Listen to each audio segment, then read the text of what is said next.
Hi, I'm Chris Bournet. I'm a writer and a filmmaker, also known as a multimedia creative, someone who is creative in more than one medium. Now, the topic of this video started out very different than how it's going to end up. I was actually thinking about how books are often adapted into movies, but it's seldom or never that I can think of the other way around.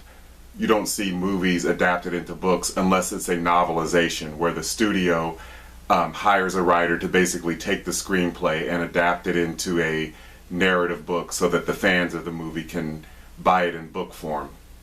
The reason why this topic was on my mind is because that a short story I wrote called My Name Is Not Susan is included in a new anthology, shameless plug, called Columbus Noir.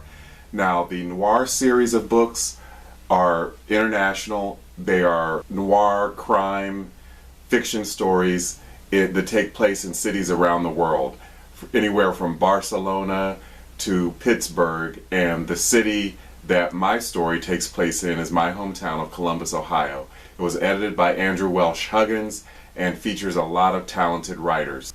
So when we had the launch of Columbus Noir, Andrew Welsh Huggins, the editor who brought all of us writers together to contribute to the anthology, he asked us to explain why we chose the Columbus neighborhoods that each of our stories is set in.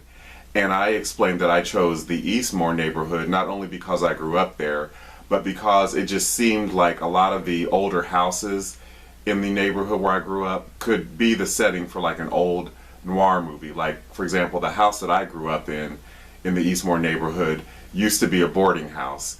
And it had an upstairs kitchen and a downstairs kitchen. It does have a laundry chute that me and my brother and sisters used to try to slide down, so wonder we didn't break our necks. It also has a special shelf on the back porch where the milkman used to leave deliveries.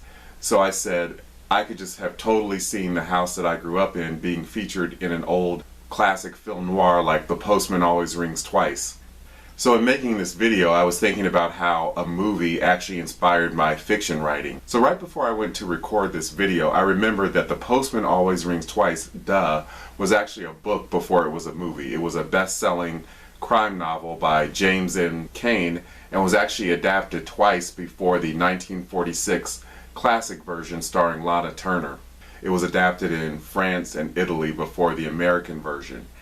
So I was actually thinking that a movie had inspired my print fiction writing when actually this movie was a book first. And I don't know why I forgot that, because I actually read the book and saw the movie in a film studies class that I took at my alma mater, The Ohio State University, in the 90s. So my forgetfulness aside, I do feel that movies can inspire books and vice versa.